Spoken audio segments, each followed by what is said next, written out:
The intent of this video is to demonstrate the process for calculating determinants of 2 by 2 and 3 by 3 matrices. This video was created as a companion to the Cramer's Rule app available on the App Store. We'll start with the simplest, the 2 by 2 case. It's called a 2 by 2 because it's got 2 rows and 2 columns.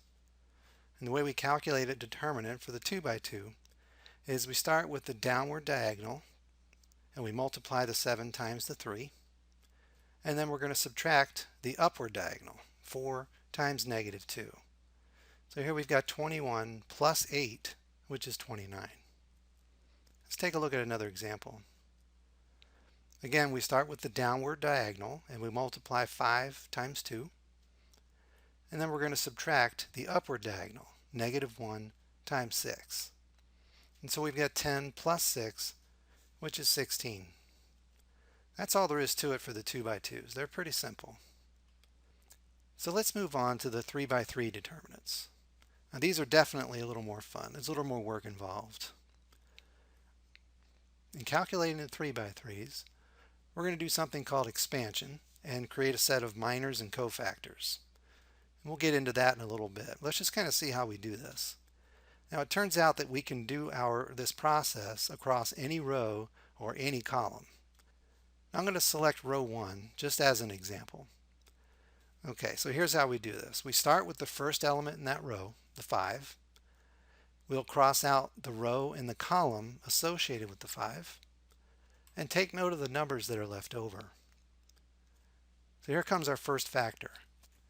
We'll start with the 5 and then we're going to create a little 2 by 2 matrix with the numbers that were left over after we crossed out that row and column. Okay, so we have the 5 times that 2 by 2 matrix. Then we'll move over to the 6. Again, cross out the row and the column. Take note of the numbers that are left over. We'll bring that 6 down. And then we'll create a little 2 by 2 out of those numbers that were left over. Okay, continuing the process over to the 2. Again, we cross out that row and that column. Take note of the numbers that are left over. Create our factor using that 2. Create a little 2 by 2 matrix with the numbers that are left over. Okay, so at this point, we've got these 3 factors down there. We have those 2 by 2s, and we have multiplying factors out front of them. So let's step through each one of them and calculate the results. We'll start with the first one. Again, we have the downward diagonal minus the upward diagonal. So we have 6 minus 3, which is 3. Now that little 2 by 2 was multiplied by the 5, so we're going to bring that 5 down. We get 5 times 3, which is 15. Okay, so let's move on to the next. Same process. We have negative 1 times 3 minus negative 4 times 3.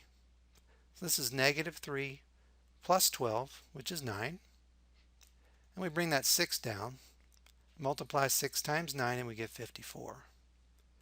Finally, moving over to that last one, we have negative 1 times 1 minus negative 4 times 2.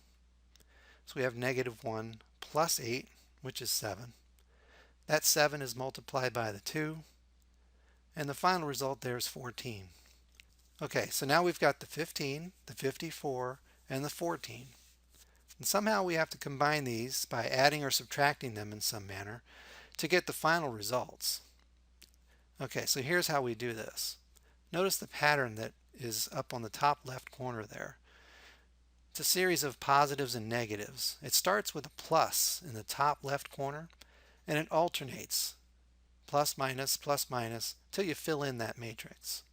That pattern tells us what to do with those numbers down across the bottom.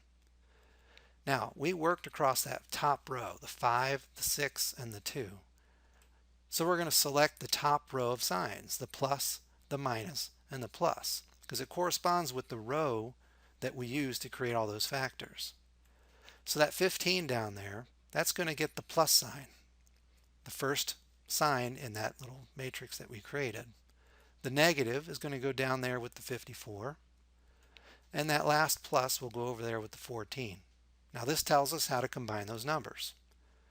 we're going to have a plus 15, minus 54, plus 14.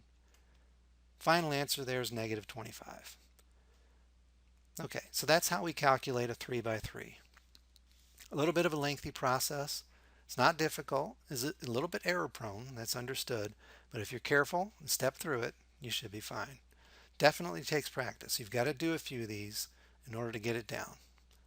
Let's take a look at another example. Now I mentioned before that we can go down any row or any column. So this time I'm going to work down that middle column. Same kind of process though. I'm going to choose that first element in the column. I'm going to cross out the row and the column associated with that negative 7 and take note of the numbers that are left over. Okay, so again, we'll bring that negative 7 over and we'll create a little 2 by 2 with the numbers that were left over. Okay, moving down to the next item in that column, it's a 0. Cross out the row and the column with the 0. Take note of the numbers that are left over. And again, we pull a 0 down, create a little 2 by 2 with the numbers that were left over. And then finally, the last number in that column is a 1. Cross out the row and the column. Take note of the numbers that are left over. Bring down our 1. Create a minor with the numbers that were left over, that little 2 by 2 matrix. All right, so here we are again. Need to do the math, calculate the numbers here. That first 2 by 2, it's 1 times 1, the downward diagonal, minus the upward diagonal. So we have 1 plus 12, which is 13. That negative 7 is multiplied by the 13, so we'll bring that down. Multiply those two and we get negative 91. Move over to the middle set. We have 4 times 1, the downward diagonal, minus negative 4 times 2, the upward. So we have 4 plus 8, which is 12. That 12 is multiplied by the 0, the number out front. And we multiply 0 times 12, and of course we get 0. And then the last item, 4 times 3, the downward diagonal, minus the upward, 1 times 2. We have 12 minus 2, which is 10. We'll bring down the 1. We have 1 times 10, which is just 10. Okay, again, we need to know how to pull these numbers together. So we'll bring up that pattern again. And this time we work down that center column. So that's the signs that we choose to assign to the numbers down below. We're going to work down that center column. So that negative comes down in front of the 91. The positive comes over there with the 0. And the negative with the 10. That tells us how to pull this whole thing together. So we have negative 91, which is of course positive 91, minus 10. The final result there is 81. I'm going to turn your attention to the middle calculations there where the 0 is. Now we really didn't need to go through all that. As we can see that the 0 is going to be multiplied by the result of that 2 by 2.